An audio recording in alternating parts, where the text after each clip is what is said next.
Hello, a very good morning to all of you. Welcome to my channel NG medicals. इससे पहले वाली video में हमने nephrotic syndrome discuss कर लिया था। अब हम देखने वाले हैं नेफ्रोसिस। तो नेम तो उसी की तरह लग रहा है बट इसके आगे सिंड्रोम नहीं लगा है।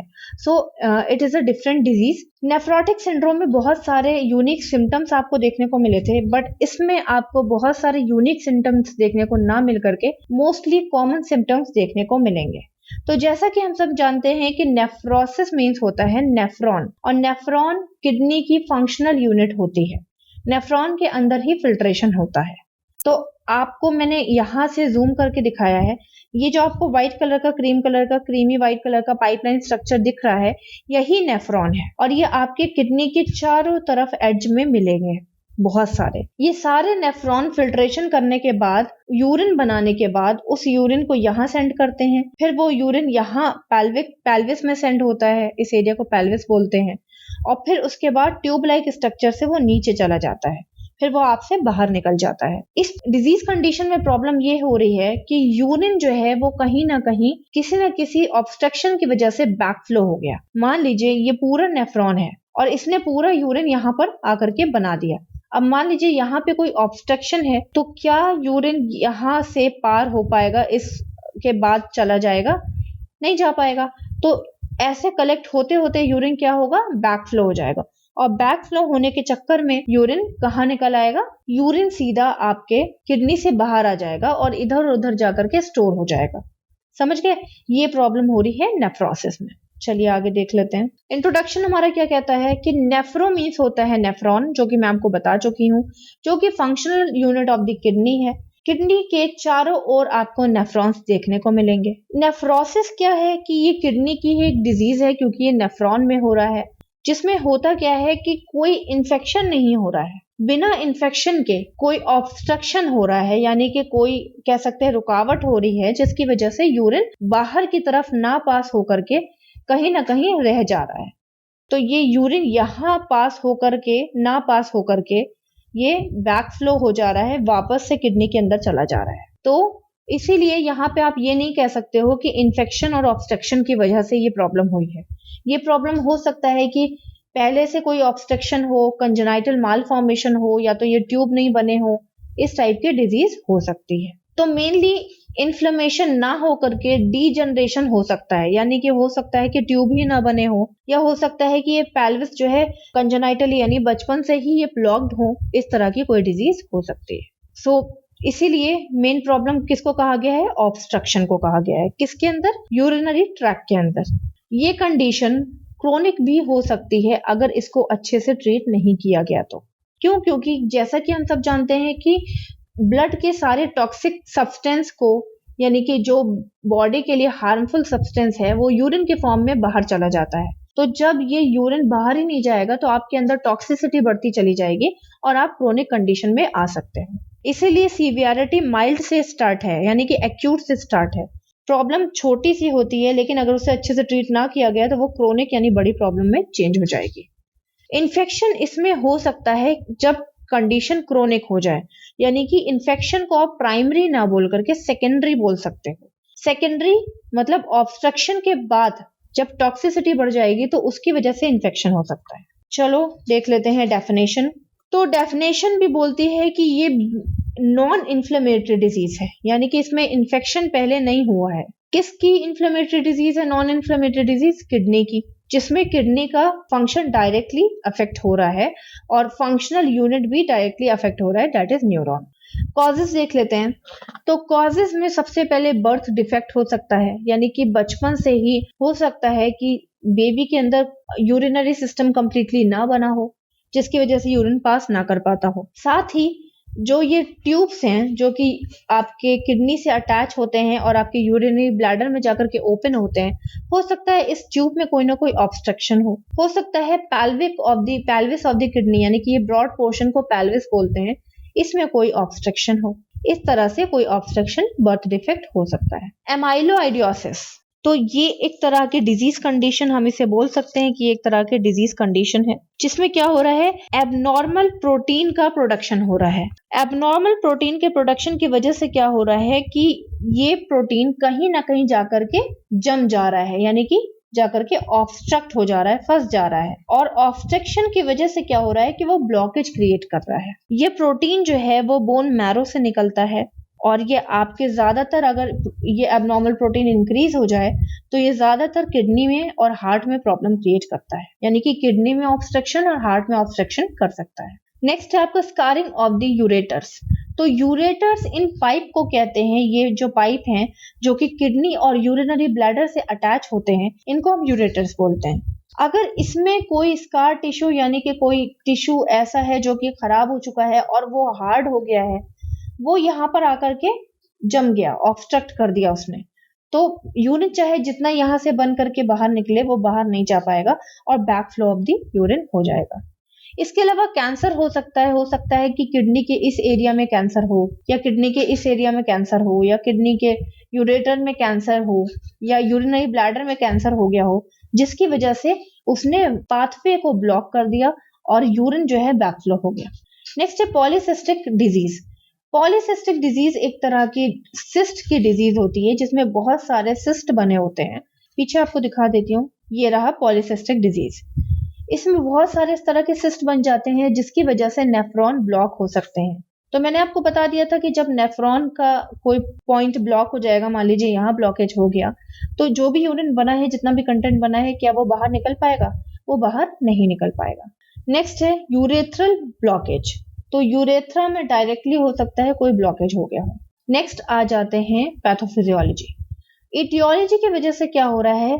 डायरेक्ट प्रॉब्लम क्रिएट हो रही है। क्या प्रॉब्लम क्रिएट हो रही है?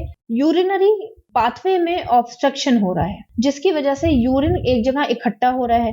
यहाँ पे देखो ऑब्स्ट्रक्शन हो गया, इस वजह से यूरिन बाहर ना जाकर के, यूरिनरी ब्लैडर में ना जाकर के, यहाँ से देखो बैक फ्लो हो रहा है। यहाँ पे देखिएगा, दिखेगा आपको कि अंदर जा रहा है लेकिन उसको रास्ता नहीं मिला निकलने का, तो वो क्या हो गया? यहाँ से बैक फ्लो हो गया।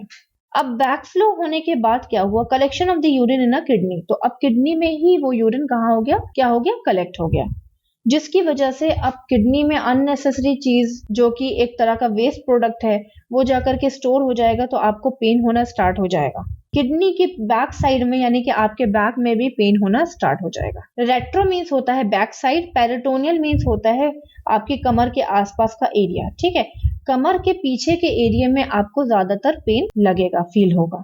उसके बाद जैसे जैसे ये कंडीशन वर्स्ट होती जाएगी, जैसे जैसे यूरिन भरता जाएगा, एक्यूमुलेट होता जाएगा, वैसे वैसे कंडीशन क्या हो जाएगी? क्रोनिक कंडीशन हो जाएगी, और इतनी क्रोनिक हो जाएगी कि आप उस एक्यूमुलेट यानी यूरिन को पैल्पेट करके, टच करके फील भी कर सकते हो कि यहाँ पे कुछ ना कुछ फील है।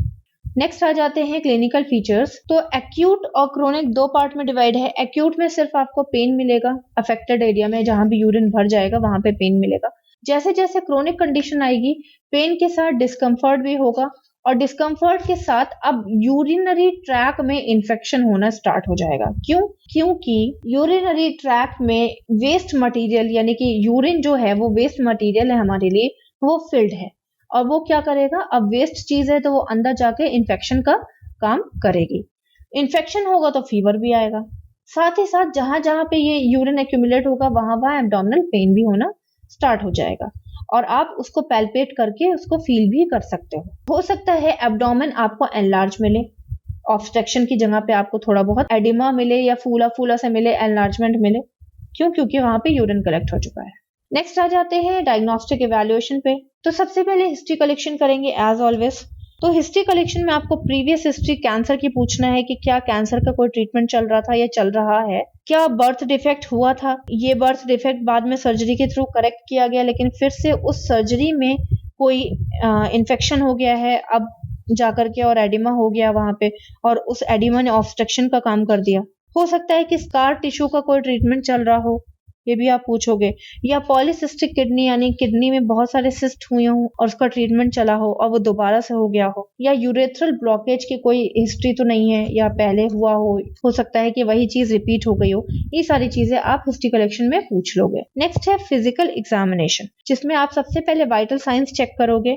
टेम्परेचर आपको राइज मिलेगा, इंक्रीज, पल्स आपको इंक्रीज मिलेगी, रेस्पिरेशन में कोई प्रॉब्लम नहीं होगी एंड बीपी में भी इंक्रीज मिलेगा। बीपी इंक्रीज होना इसलिए में भी स्टार्ट हो जाए क्योंकि सोडियम भी बाहर नहीं निकल पा रहा है और सोडियम एक तरह का सॉल्ट है जो कि आपके बीपी को इंक्रीज कर सकता है। नेक्स्ट आ जाओ हेड टू टू एग्जामिनेशन में, जिसमें सबसे पहले आप फेस देखोगे पेशेंट का, जिसमें फेस में आपको एंजाइटी मिलेगी, डलनेस मिलेगी, डिस्कम्फर्ट मिलेगा। फिर आप उसके एब्डोमेन तक जाओगे तो एब्डोमेन में आपको कहीं ना कहीं एडिमा मिलेगा, हो सकता है कि बैक पेन की वो कंप्लेन करे आपको। जब आप फील करोगे, पैल्पेट करोगे, तो जहां जहां आप कंप्रेस करोगे, पैल्पेट करोगे, दबाओगे, वहां वहां आपको हो सकता है कि वो बताए कि कहाँ कहाँ दबाने से, पैल्पेट करने से पेन हो रहा है।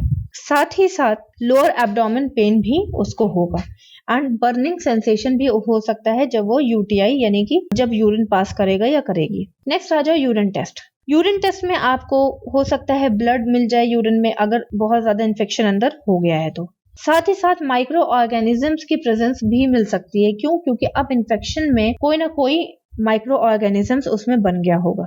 नेक्स्ट आ जाओ ब्लड टेस्ट में, तो ब्लड टेस्ट में भी सेम माइक्रो ऑर्गेनिजम्स की प्रेजेंस आपको मिल सकती है। नेक्स्ट है आपका intravenous urography. Intravenous urography means होता है कि वेन्स के अंदर की आप रेडियोग्राफी कर रहे हो, यानी कि visualisation of the veins of the urinary system, यानी कि जो भी किडनी है, यूरेटर है, ब्लैडर है, उसकी वेन्स की आप कह सकते हैं कि उसकी एनालाइज कर रहे हो। क्यों? क्योंकि हो सकता है वेन्स में कोई ऑब्स्ट्रक्शन हो गया हो। साथ ही साथ इसमें आपको स्ट्रक्चर भी थोड़ा बहुत दिखता है, जैसे कि यहाँ पे दिख रहा है, इसमें आपको ऑब्स्ट्रक्शन भी दिखने के चांसेस मिल जाते हैं। नेक्स्ट आ जाओ USG, that is ultrasonography. Ultrasonography में क्लियर आपको abnormal growth of the cells देखने को मिलेगी। आपको ये देखने को मिल सकता है कि अंदर कोई ना कोई ट्यूमर है या abnormal growth of the cells है। तो इसके लिए हमें ट्रीटमेंट क्या करना है? तो ट्रीटमेंट सबसे पहले डाइट और एक्सरसाइज कॉमन ट्रीटमेंट है। ये आपको उनको बताना है कि गुड डाइट लें। डाइट में उनको सोडियम रिच डाइट नहीं लेनी है, कम से कम सोडियम लेना है। नॉर्मल एक्सरसाइज करते रहें जिससे कि ब्लड सर्कुलेशन उनका अच्छा रहे। साथ ही साथ मेडिकेशंस, आपको एंटी इंफ्लेमेटरी मेडिकेशंस आपको लेनी है, क्योंकि अंदर इन्फेक्शन के साथ अब इन्फ्लेमेशन भी बढ़ रहा है और हमें इन्फ्लेमेशन नहीं बढ़ाना है। इसके लिए आप प्रीडेनाइसोलोन ले सकते हैं। ये एक तरह का कॉर्टिकोस्टेरॉइड है और ये इन्फ्लेमेशन को कम करने की काम करती है। तो आप इसको कितना ले सकते हो? 2 mg पर kg पर डे ओरल। ये नोट कर लेना, 2 mg पर kg पर डे ओरल, ठीक है? इतना आपको लेना है प्रेडनाइसोलोन। इसके साथ साथ एंटीबायोटिक्स दोगे। क्यों? क्योंकि आपको इन्फेक्शन को स्टॉप करना है, तो उसमें सिफ्रेक्टज़ोन दे सकते हो। तो इसका काम क्या है कि ये माइक्रो ऑर्गेनिजम्स के ग्रोथ को डिक्रीज करती है। ओरल लेनी है 100 mg, इसमें लिखा हुआ है एज पर डॉक्टर्स प्रिस्क्रिप्शन। आप इसे लोगे बीडी में 2 टाइम्स अ डे आप ले सकते हो। साथ ही साथ साइक्लोफोस्फामाइड ड्रग आप ले सकते हो। ये हम ट्यूमर के उसमें लेते हैं, केस में लेते हैं, चाहे वो बिनाइन हो चाहे वो मैलिग्नेंट हो।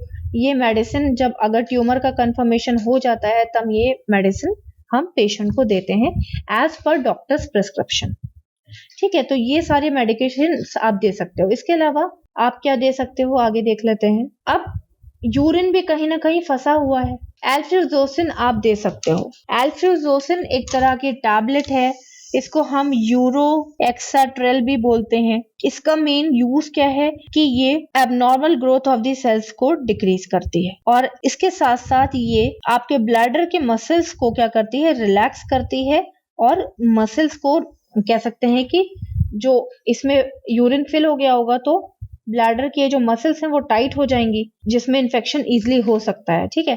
तो ये ब्लैडर की मसल्स को क्या कर रही है, यूरिनरी ब्लैडर की मसल्स को रिलैक्स कर रही है। साथ ही साथ इसका एक और ये काम है कि अगर यहाँ पे ट्यूमर बना हुआ है तो ये ब्लैडर की मसल्स को डायलेट करेगी, फैला देगी, रिलैक्स करेगी और एक पाथवे बना लेगी जिससे कि यूरिन पास हो सके। 10 mg है, डॉक्टर्स के प्रिस्क्रिप्शन के अकॉर्डिंग हम लेते हैं। इसके अलावा हम और क्या करा सकते हैं? डायलिसिस करा सकते हैं। जब यूरिन बाहर नहीं आ पा रहा है और किडनी आपके ब्लड को फिल्टर नहीं कर पा रही है तो हमें आर्टिफिशियल किडनी का यानी कि डायलाइजर का यूज करना पड़ता है। एक तरफ से ये आपके ब्लड को लेता है और अपने अंदर फिल्टर करता है और दूसरी तरफ से आपकी बॉडी में पहुंचा देता है। तो ये थे आपके मेडिकल ट्रीटमेंट। बाकी जितना भी ट्रीटमेंट है वो डिपेंड करता है कि किस डिजीज की वजह से यूरिन रिटेंशन हो रहा है। तो उस डिजीज को पहले आपको प्रिवेंट करना है, उसका ट्रीटमेंट करना है, तब जाके आपका यूरिन रिटेंशन की प्रॉब्लम सॉल्व होगी। डाइटरी प्लान में आपको लो सोडियम फूड्स लेना है। एग्जाम्पल आप कैरेट ले सकते हो, आपको स्पेनिच ले सकते हो, टमाटो ले सकते हो, स्ट्रॉबेरीज ले सकते हो, जिंजर, ये सारी चीजें लो सोडियम डाइट में आती हैं। साथ ही साथ फ्लूइड इनटेक पे कोई रिस्ट्रिक्शन नहीं आपको लगाना है। फ्लूइड जितना वो लेती हैं उतना वो लेती रहें। इसके अलावा अमाउंट ऑफ सॉल्ट कम से कम लेना है, जो कि मैंने आपको लो सोडियम डाइट बता दी। नेक्स्ट आ जाते हैं सर्जिकल मैनेजमेंट। तो सर्जरी में आपको मेन पर्पस क्या है सर्जरी का, कि आपको ऑब्स्ट्रक्शन को रिमूव करना है और यूरिन को बाहर निकालना है। तो यूरिन को बाहर निकालने के लिए बाईपास ऑब्स्ट्रक्शन करना पड़ेगा, यानी कि यूरेथ्रल शंट डालना पड़ेगा। शंट एक तरह का पाइप होता है जिसमें कैमरा लगा होता है। आप यूरेथ्रा से, जो यूरेथ्रा ये आपका होता है, यूरिनरी ब्लैडर से अटैच होती है ओपनिंग, उस यूरेथ्रा से उस पाइप को आप अंदर डालते हो और जिस भी जगह पे आपको डालना होता है, मान लीजिए या इस वाले के अंदर ऑब्स्ट्रक्शन है तो वो पाइप इसके अंदर चला जाएगा और जहां तक ऑब्स्ट्रक्शन है वहां तक उसको ओपन करता हुआ चला जाएगा। तो साथ ही साथ ऑब्स्ट्रक्शन भी ओपन हो सकता है इससे, और प्लस आपके जो यूरिन आपके किडनी में आ रहा था वो इस पाइप की ओपनिंग से इसके अंदर चला जाएगा और आपके यूरिनरी ब्लैडर के अंदर आएगा एंड देन यूरेथ्रा से बाहर निकल जाएगा। तो ये था शंट का काम। नर्सिंग मैनेजमेंट देख लेते हैं। तो इसमें आपको डाइट प्लान करना है। डाइट क्या लेनी है वो मैं आपको बता चुकी हूँ। प्रिवेंशन पे फोकस करना है। बहुत ज्यादा कह सकते हैं कि सोडियम रिच डाइट नहीं लेनी है। प्लस एक्सरसाइज पर डे आपको अच्छे से करनी है, जैसे कि आपको ब्लड सर्कुलेशन नॉर्मल रहे, अच्छा रहे। पेशेंट को डिजीज के बारे में हर एक चीज एक्सप्लेन करनी है जिससे कि वो अपना डिसीजन मेक कर सके। हाइजीन मेंटेन करनी है क्योंकि ऑलरेडी उसको यूटीआई हो चुका है और हम नहीं चाहते हैं कि उसका यूटीआई ज्यादा वर्स्ट कंडीशन में जाए। हेल्थ टॉक देना है रिगार्डिंग सर्जरी। सर्जरी से पहले सर्जरी के बारे में आपको सब कुछ बताना है जिससे कि वो डिसाइड कर पाए कि क्या उसे सर्जरी करानी है या नहीं, क्योंकि पेशेंट का राइट होता है कि वो किसी भी प्रोसीजर को मना कर सकता है। फॉलो अप केयर करनी है। आफ्टर सर्जरी जो भी उसकी केयर है डिस्चार्ज से पहले, वो आपको एक्सप्लेन करना है कि कौन कौन सी मेडिसिन उन्हें कब कब लेनी है, कितने टाइम ड्यूरेशन के लिए लेनी है और कब कब डॉक्टर को विजिट करना है। और कोई भी कॉम्प्लिकेशन आने के बाद पेशेंट को डॉक्टर से डायरेक्ट कांटेक्ट में रहना है। नेक्स्ट आ जाते हैं प्रिवेंशन। तो इसका कोई भी स्पेसिफिक प्रिवेंशन नहीं है, बस आप रिस्क फैक्टर्स को कम कर सकते हो या कॉजेस को आप कम कर सकते हो। कॉम्प्लिकेशंस में आपके रीनल फेल हो सकती है। क्यों? क्योंकि जब उसमें बहुत ज्यादा यूरिन फिल हो जाएगा और उसके अंदर इन्फेक्शन बन जाएगा तो किडनी फेल होने के चांसेस बढ़ सकते हैं। हाइपरटेंशन हो सकता है। क्यों? क्योंकि सोडियम यूरिन के थ्रू बाहर नहीं निकल पा रहा है, इधर उधर स्टोर हो रहा है और आपके बीपी बढ़ने के चांसेस इसमें इंक्रीज हो चुके हैं। हार्ट फेल हो सकता है अगर ये यूटीआई अपने क्रोनिक कंडीशन में चला जाए और आपके ब्लड को इन्फेक्टेड कर दे। वही इन्फेक्टेड ब्लड आपके हार्ट में जाएगा और हार्ट भी इन्फेक्टेड हो जाएगा, जिसकी वजह से हार्ट फेल हो सकता है। इसके अलावा यूरिनरी ट्रैक इन्फेक्शन अपने सीवियर फॉर्म में आ सकता है और वो दोनों किडनी को भी इन्फेक्टेड कर सकता है। फ्लूइड और इलेक्ट्रोलाइट इम्बैलेंस इसलिए होगा क्योंकि सोडियम कहीं ना कहीं स्टोर हो रहा है, हर जगह एडिमा हो रहा है, तो फ्लूइड और इलेक्ट्रोलाइट इम्बैलेंस हो जाएगा। एट लास्ट जब कंडीशन वर्स्ट हो जाएगी और ब्लड में इन्फेक्शन चला जाएगा तो सेप्टिसीमिया हो जाएगा, जिसकी वजह से पेशेंट की डेथ भी हो सकती है। So this is all about nephrosis. If you are having any doubt please ask me in the comment box. Till then bye bye, take care, have a nice day.